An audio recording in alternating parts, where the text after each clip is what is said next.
Alright, I got a new figure to review here. Well, this is not a new figure. I've had this for a couple years now. This is the NECA John McClane from Die Hard. A couple years ago, I first saw Die Hard, and I realized how awesome of a movie it is. And I figured it's Christmas related. This will be my Christmas related review. Yeah, I know, real Christmassy, right? But yeah, Die Hard is a Christmas movie through and through. There's no denying that. So, this is John McClane. He is made by NECA. I'm guessing it was released in 2006 or 2005. I don't know. First off, I'll talk about the sculpt. From certain angles, it looks like Bruce Willis. Like, I think from certain sides, I think it could look like him. The hair looks good. The hair is definitely John McClane. Like that could kind of look like Bruce Willis a little bit. Maybe not so much. That does. But yeah, they didn't do such a good job, sculpting-wise. He just kind of looks, kind of generic looking. Hold on, let me take him off his base so this is a little easier to do.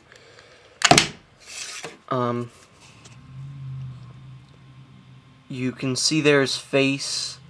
He's got cut above his one eyebrow.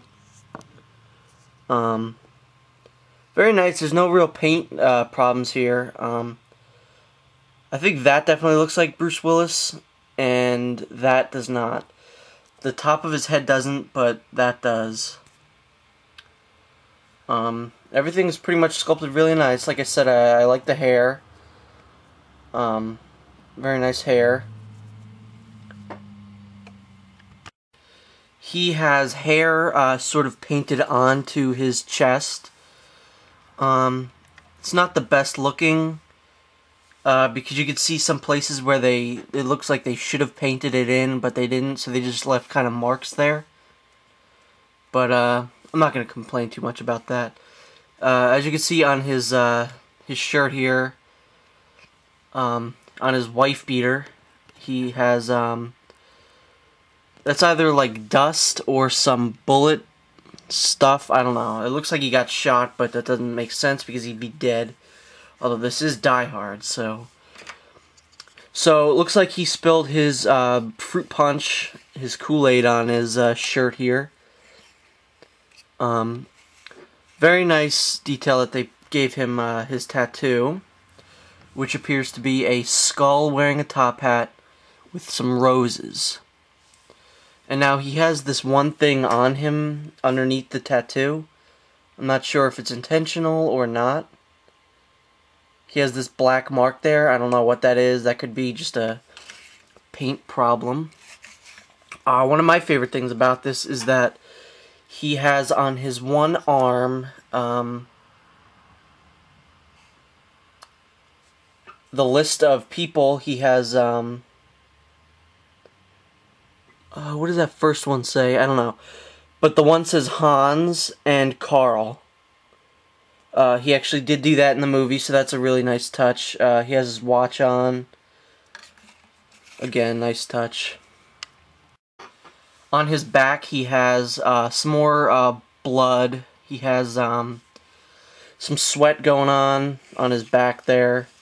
Really nice. I like the amount of detail that they went with this figure. I do have to say I do not like the blood that they did on this figure because it looks extremely cheap. It looks like they took a magic marker and just started applying paint to him. Like, that looks very cheap, and it looks like it could just be like washed off. It's really weird. Like here on his arm, it looks like I did that. It looks like I took a red Sharpie and marked his arm. That's not, you know, professional. The stuff on his shirt, on the upper kind of strap of his shirt, that looks decent enough. I think the best place is his elbow here. It just looks kind of good, kind of better there. But yeah, I'm not too big a fan of the paint that they used for that. Have you ever wanted to see what the bottom of Bruce Willis's feet look like? Well, bam! There it is. So there's no real reason for me to talk about his pants. There's nothing really. They're pants. Well, I do like how they're sculpted so that they look like, you know, the way he's posed, that they look really realistic, the way, you know, the pockets are out. So, yeah. So, articulation-wise, his head looks like it should move because it's on a, because it looks like it's two separate pieces there. Like you can see how the head is not part of the neck. You cannot move it. It is not movable. Which is kind of disappointing because I would have liked to have seen him in a different pose for his head. His arms really get the best of the articulation. He can move his arms up and down as far as you want. They could probably rotate around. Like you could get this one so that he's kind of aiming the machine gun up.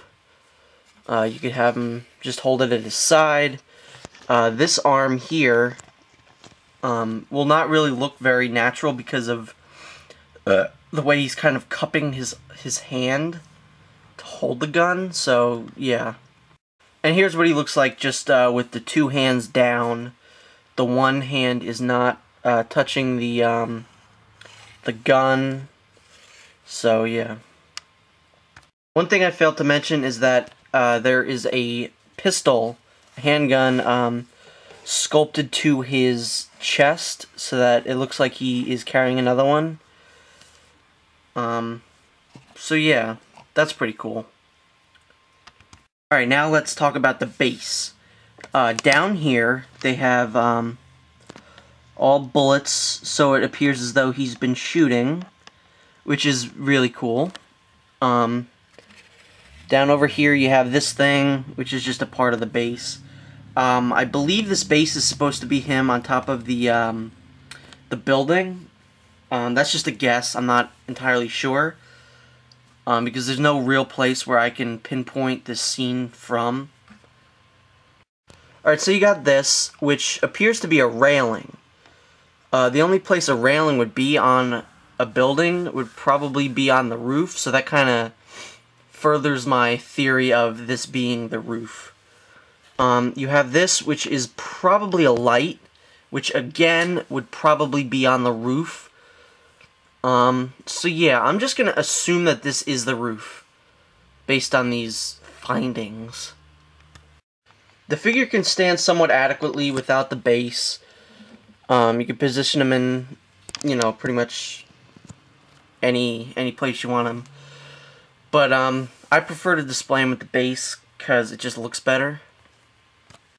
So, overall, I think if you are a fan of, if you're a fan of Die Hard, if you're a fan of 80s action movies, if you're a fan of Bruce Willis, I definitely recommend picking this figure up.